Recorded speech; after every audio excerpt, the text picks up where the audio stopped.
Welcome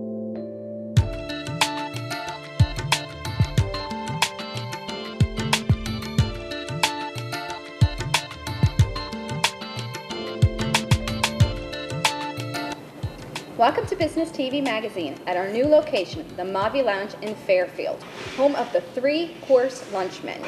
Make sure you stop by. It's only $8.99. Today, my special guest is Debbi Stewart. Debbi, why don't you tell us a little bit about your business? Thanks, Dawn. I'm Debbi Stewart. I'm a transplant from Los Angeles, where I worked in the studios for 14 years.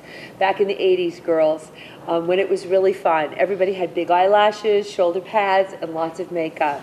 I transplanted to the East Coast about 10 years ago, and I found a calling. I work with a lot of plastic surgeons on the side, because everybody gets a little freshening up, and then they have to be back on camera. Or in my case here on this coast, I have a lot of mothers, housewives, career women that have to go back to work after maybe they did a little something. And I found that there was nothing on the market that gave you really great coverage without being really melty. So I went into a lab and paid a lot of money and had them formulate. Basically, the fit, they did it for me. I didn't design it. I told them exactly what I wanted. I wanted something that would give total coverage to any woman, cover hyperpigmentation, dark circles, scars, whatever little thing you had, but then I wanted it to dry matte, like a powder, so that it didn't come off on your collar and your clothes when it got hot. It didn't come off if you laid your face down on someone's shoulder or someone's pillow, and it dried nice and clean and fresh. I needed them to take all the chemicals, the talcs, and the dyes out, because people are so highly allergic nowadays. You have to be careful with that. And I did it in a pharmaceutical environment, so it was extremely sanitized, and then put it in a dark packaging. Everything should be put in a dark packaging. So that's my product. And I wanted to kind of work this interview backwards and talk about two things for all women. One, first, don't be deceived by packaging. I've seen this packaging, I've seen many other kinds of very similar packaging. Does not always mean that it contains the same ingredients. It means we all went to the same packaging company. Right now, a lot of people go out of the country, China, countries like that. They send their ingredients off to be poured because it's cheaper and it's more affordable. I think when you're dealing with something that's a high-grade pharmaceutical, it's better to keep it in the country where you know it's being poured, and you can see anytime you want the environment where it's fuel injected. So that's one thing for, I think, all women to know. Don't let packaging, all packaging does not mean it's all the same product. The second thing that I wanted to share is there are different grades. When you see a mineral powder in a discount house and it's $7.99 and it's big and it's got a brush attached to it, and then you see a mineral powder at maybe one of your higher end department stores, it's not the same thing. There are 4 grades of mineral powders, A, B, C, and D. Now maybe D doesn't bother you and D is fine for you, that's great. But there is a definite market growing out there for people that can only wear grade A without having any problems. So that was the other thing I wanted to address. And gosh, you know what? I forgot the third thing was I wanted to tell you all. I wanted to say this is my website. It's Debbi Stewart, DebbieStewart. And when you go on, that was the last thing, is I simplified cosmetics. I think shopping now, when you're a woman that's just out there looking, I think it's overwhelming. I think there are so many, if you walk into a Sephora, which is beautiful, by the way, but it's just, unless you know what you're going for, you just don't know which way to turn. On my website, I really have to say this, it's maybe inappropriate, I dumbed it down. I made it very, very simple.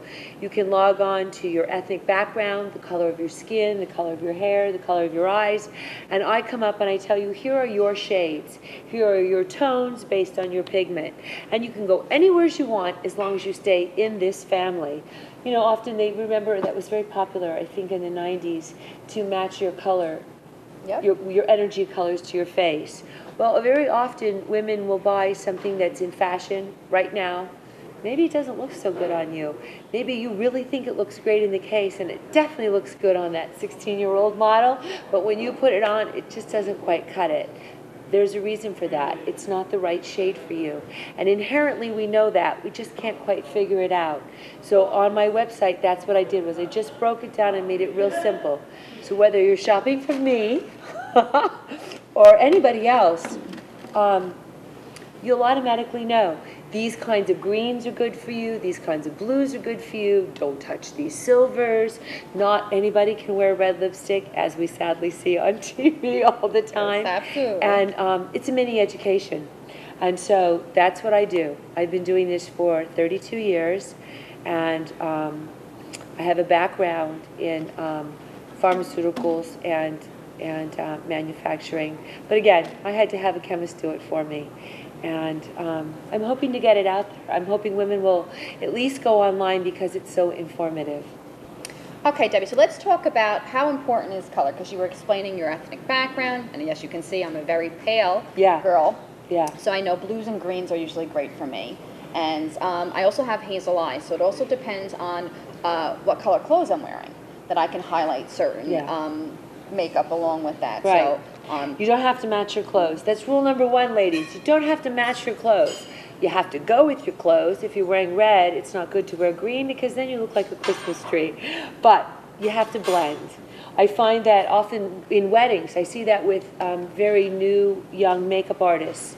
If the color is purple, then all the girls are wearing purple. Maybe purple isn't your best color. Maybe you have deep circles. You certainly shouldn't be wearing purple because that will emphasize all that. You have great green eyes. I tried to throw a little more green on her before we filmed this because she didn't have enough. And just to bring that out. I believe you wear the colors that flatter your face the most. You know what? We're almost turning into a black and white neutral society, which is a shame because if you are fair-skinned and you're blonde and blue-eyed, color is great. I am a woman, I am not a girl, and I wore blues today. I don't know if that comes across on camera. I wore navy liner, I wore the hint of powder blue, and then I wore a gray blue in my crease. You just don't see that anymore. It's still brown, brown, brown. On my website, I kind of pound brown. You know what? Brown is not flattering if you have our coloring. It does nothing for us. There are certain girls with a certain ethnicity that brown is perfect for them. I cover a full spectrum of range from ultra, ultra white to ultra, ultra dark. My daughter-in-law is from Trinidad, where the pigment is very, very dark, almost a black. It's not a brown, it's not a cocoa, it's a very specific. Bright colors are great for people with really dark pigment. You are so fair, any little thing that you put on would come out and like enhance your features. So, and that's what I do on the website. I make it real simple, real easy. I dumbed it down for blondes. And just so you could log on and say, okay, this is me, this is my coloring, and here's somebody who really does know. I really did study. I have 6 licenses and a degree, and these are the colors you should stick to.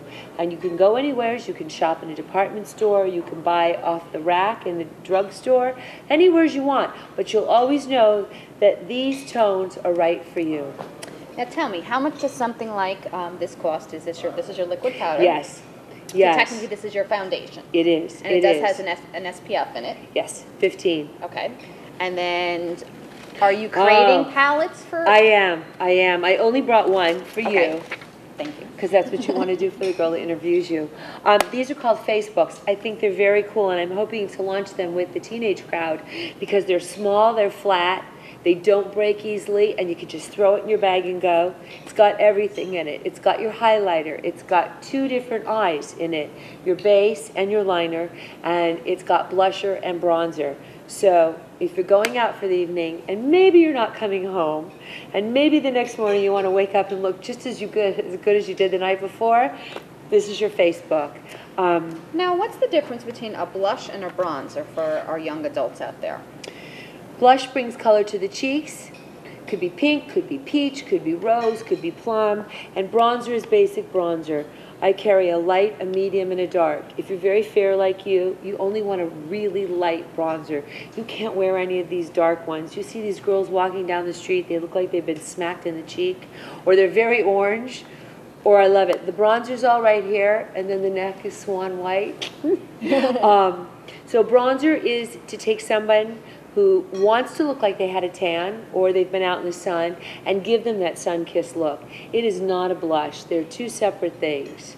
I have on light bronzer today, again, not showing on my collar, and I carry it all the way down because I don't go in the sun at all.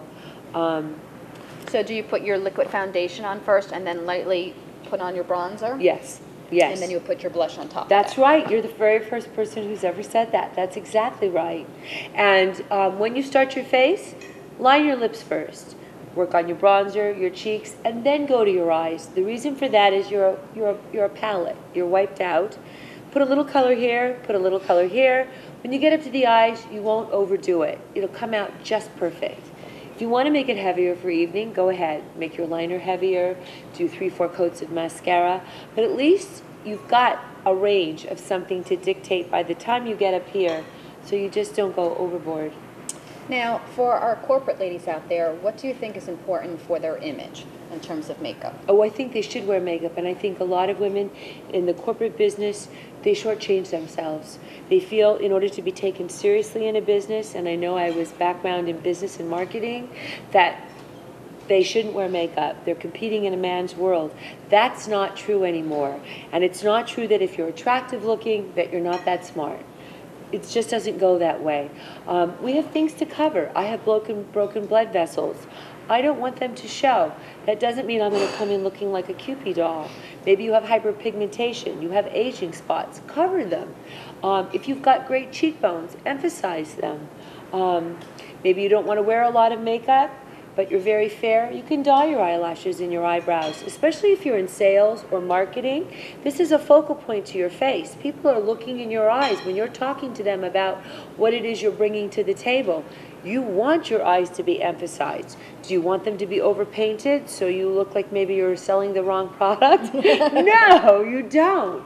But every woman, there's almost no women I meet, and I meet a lot of very naturally beautiful, including 20-year-olds. That doesn't mean they don't need a little help. Every woman could use a little help, either hiding something or emphasizing something.